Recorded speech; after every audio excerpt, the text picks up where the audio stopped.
இந்த வீடியோவில் நம்ம என்ன பார்க்க போறோம்னா மகர ராசிக்காரர்களுக்கு மே 2026 எத்தகைய ஒரு பலன்கள் நிறைந்த ஒரு மாதமாக இருக்க போகுதுன்னு பார்க்குறோம். இப்போ பாருங்க, சயின்டிபிக் வேதிக் அஸ்ட்ராலஜி முறையில் எந்த விதத்திலும் மிகைப்படுத்தாமல் உள்ளது உள்ளவாறு ஒரு கிரகமும் ஒரு மாதிரியான அமைப்பில் இருக்கும் பொழுது எது மாதிரி தாக்கத்தை கொடுக்குதுங்கிறது அந்த அறிவியல் சார்ந்த கலையாகிய இந்திய வேத ஜோதிட அடிப்படையான சயின்டிபிக் வேதிக் அஸ்ட்ராலஜியில் நம்ம பார்க்க போகிறோம். எதையும் மிகைப்படுத்தாமல் பரிகாரங்கள் அது மாதிரி விஷயத்துக்குள்ளெல்லாம் போகாமல் உள்ளது உள்ளவாறு எது மாதிரி பலனை கொடுக்க போகுது, உங்கள் கர்மவினை எப்படி இருக்குது, எது மாதிரி விஷயத்தை உங்களுக்கு ஜாதகத்தில் அடுத்து வரக்கூடிய அமைப்பு கொடுக்க போகுதுங்கிறது நம்ம பார்க்க போகிறோம். இது ஒரு பொதுவான பலன் தான்.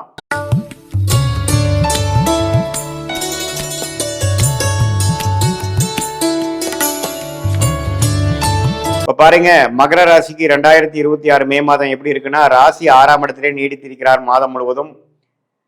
குருவே பார்த்தீங்கன்னா ஜூன் மாதம் தான் பயிற்சி அடைகிறார். மே மாதத்தில் எந்த மாற்றமும் இல்லை. 3ஆம் இடத்துல சனி இருக்கிறார். 7 நாள் சனியிலிருந்து நீங்கி இருக்கக்கூடிய மகர ராசிக்காரர்கள் ஓரளவுக்கு மீண்டு வாழ்க்கையில் முன்னேறக்கூடிய அமைப்புக்கு வந்துட்டு இருக்கீங்கிறதா உண்மை. 2ஆம் இடத்துல ராகு, 8ஆம் இடத்துல கேது இருக்கிறார். இப்போ இது மாதிரி ஒரு ஆண்டு கிரகம் சஞ்சாரம் இருக்கும் பொழுது மாத கிரகம் எப்படி இருக்குன்னு பார்த்தீங்கன்னா, செவ்வாய் பார்த்தீங்கன்னா மீனத்திலேயே ராசி அதிபதியோட முதல் 2 வாரம் இருந்து சில மன சஞ்சலங்கள், சில ரெஸ்ட்லெஸ்னஸ், சில கோபதாபங்கள், சில சௌரிய கோளாறுகள்லாம் மே மாதம் 2 வாரம் முதல் 2 வாரம் மகர ராசிக்காரர்களுக்கு செவ்வாய் சனியோட சேருவதனால் கொஞ்சம் அது மாதிரி ஒரு தாக்கங்கள் இருக்கு.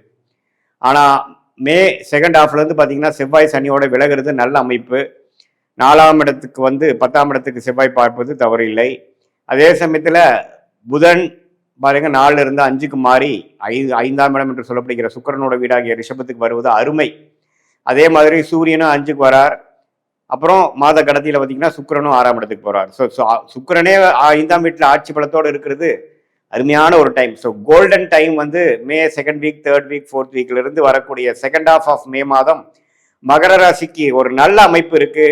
காதல் கை கூடக்கூடிய அமைப்பு, குழந்தைகளால் நல்ல கல்யாணமான தம்பதியருக்கு குழந்தைகளால் நற்செய்தி, குடும்பத்தில் குதூகலம், வண்டி வாகனம் சேர்க்கை, வீடை வசதிப்படுத்திக்கிறது, அது மாதிரி பல நல்ல விஷயங்கள், ஆரோக்கியமான விஷயங்கள், கலகலப்பாக இருக்கக்கூடிய விஷயங்கள், சுப விஷயங்கள் நடக்கக்கூடிய அமைப்பு மகர ராசிக்காரர்களுக்கு மே 2026 குறிப்பாக சொல்லணும்னா செகண்ட் ஹாஃப் ஆஃப் மே அற்புதமாக இருக்கு. அதை நீங்க கரெக்டா யூஸ் பண்ணிக்கணும். அந்த நேரத்தில் பார்த்தீங்கன்னா ஏனோ தானோன்னு இல்லாமல் வரவேண்டிய வாய்ப்புகளை கரெக்டாக நீங்க உபயோகப்படுத்தி கொண்டு இந்த குரு, சுக்கிரன், அதே சமயத்தில் புதன், அது மாதிரி கிரகங்கள்லாம் நல்ல ஒரு வசதிப்படுத்துவதற்காக ஒரு சுப விரயத்தை கொடுத்து நல்ல வாழ்க்கையில் அடுத்த லெவலுக்கு நம்ம போகக்கூடிய அமைப்பை கொடுக்கிறார்.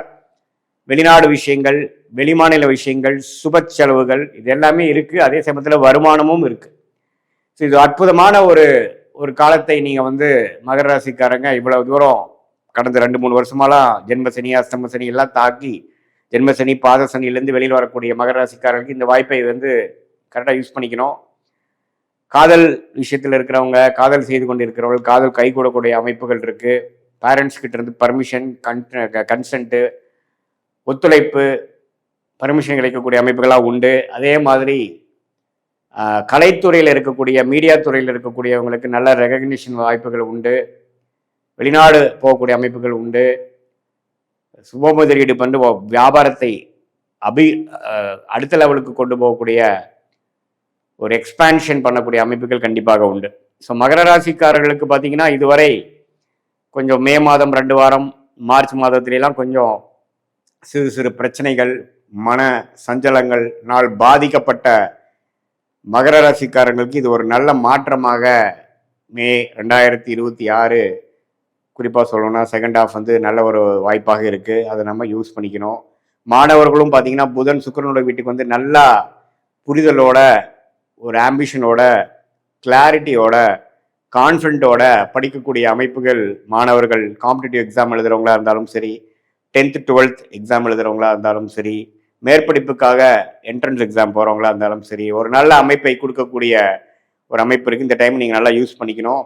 இது ஒரு பொதுவான பலனை தவிர உங்களுடைய ஜென்ம ஜாதகத்தில் எது மாதிரி தசா புக்திகள் போய்கொண்டிருக்கிறது, உங்களுடைய லக்னம் என்ன, உங்களுடைய நட்சத்திரம் அவிட்டமா, திருவோணமா உத்திராடமா அப்படிங்கிறதெல்லாம் பார்த்து உங்கள் தசாபுக்திகள் எப்படி போய் கொண்டிருக்கிறது, அந்த தசநாதனும் புக்திநாதனும் இப்போ கோச்சாரத்தில் எது மாதிரி அமைப்பில் போயிட்டு இருக்காங்க அப்படிங்கிற விஷயத்தெல்லாம் நம்ம பார்க்கும் பொழுது நம்மளுடைய கர்மா எது மாதிரி விஷயத்தை காட்டுது, இந்த பொதுவான பலனை காட்டிலும் இன்னுமே துல்லியமான பலன்கள் என்ன, தசா புக்தி அந்தரம்னு நம்ம பிரித்து தசையை வருட கணக்கில் பார்த்து, புக்தியை 2 வருடம் 3 வருடம் லெவலில் பார்த்து, அந்தரம் பார்த்திங்கன்னா மாத கணக்கில் பார்த்து, சூக்ஷமம் வாரக்கணக்கில் பார்த்து எது மாதிரி விஷயங்கள் நமக்கு காத்திருக்குது, எது மாதிரி பிராப்தங்கள் நம்மளோட ஜாதகத்தில் இருக்குது, எது மாதிரி விஷயங்கள் நமக்கு சரி வராதுங்கிறதெல்லாம் தெரிந்து அதுக்கு தகுந்த மாதிரி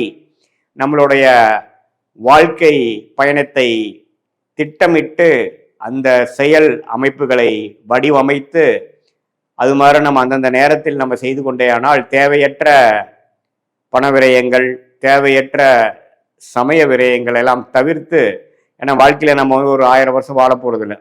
ஒரு 20-25 வயசுக்கு மேலே நம்ம வேலைக்கு வந்துட்டோம், தொழிலுக்கு வந்துட்டோம்னா ஒரு 30-35 வருஷம் மேக்ஸிமம் நம்ம கெரியர் இருக்குது. அதுக்கப்புறம் ரிட்டையர்மெண்ட் ஆகிறோம். அதுக்கப்புறம் நம்ம முதல் மாதிரி ஆக்டிவாக இருக்க முடியாது.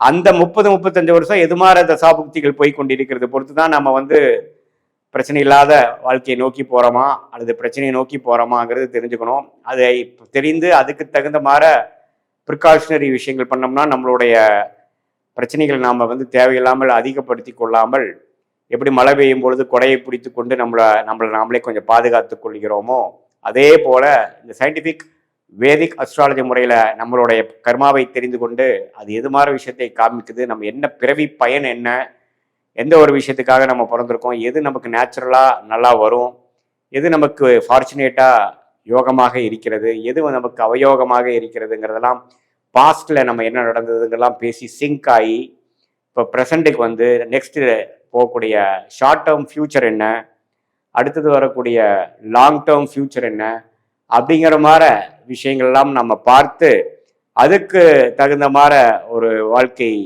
அமைப்புகளை திட்டங்களை தீட்டி அதுக்கு சேர்ந்த மாதிரி செஞ்சோம்னா சயின்டிஃபிக் வேதிக் அஸ்ட்ராலஜி முறையில் நல்ல பலன் அனுபவிக்கலாம். நம்ம இந்த மாதிரி பரிகாரங்கள் அது மாதிரி விஷயத்துக்குள்ள போய் நம்ம கர்மாவை மாற்றிட முடியும் அப்படிங்கிறதுல சயின்டிஃபிக் வேதிக் அஸ்ட்ராலஜி முறையில் பெரிய நம்பிக்கை இல்லை. ஆனால் என்ன விஷயம் எப்படி நடக்குது, எது மாதிரி இது விஷயங்கள் காட்டுதுங்கிறது தெரிந்தால் அதுக்கு தகுந்த மாதிரி மென்டலாக ப்ரிப்பேர்ட் ஆகி நம்மளுடைய பிராப்தங்களை நம்ம அதிகரிக்க முடியும், நம்மளுடைய பர்சன்டேஜ் ஆஃப் சக்ஸஸை இன்க்ரீஸ் பண்ணிக்க முடியும், அதிகரித்துக்க முடியுங்கிறதை நாம் தெரிஞ்சுக்கணும். அதே சமயத்தில் நம்மளுடைய விஷயங்கள் வேலையா தொழிலா, காதல் திருமணமா அரேஞ்ச் மேரேஜா, வெளிநாடா உள்நாடா, கவர்மெண்ட் ஜாபா ப்ரைவேட் செக்டாரா, எது மாதிரி அமைப்புகள், இது மாதிரி ஒரு வயசுக்கும் நமக்கு கேள்விகள் நிறையா இருக்குது, நம்மளுடைய சாய்ஸஸ் நிறையா இருக்குது. அதுக்கு வேணுங்கிற விஷயங்கள் தான் கரெக்டாக நம்ம சயின்டிஃபிக் வேதிக் அஸ்ட்ராலஜி மூலமாக ஃபில்டர் பண்ணி அதில் போனோம்னா தேவையற்ற சமய வரைகளை தவிர்த்து எளிதில் எதிர்நீச்சல் போடாமல் வாழ்க்கையில் வெற்றி பெற முடியும் என்று சொல்ல விரும்புகிறேன். மீண்டும் மற்றொரு காணொளியில் சந்திப்போம். நன்றி, வணக்கம்.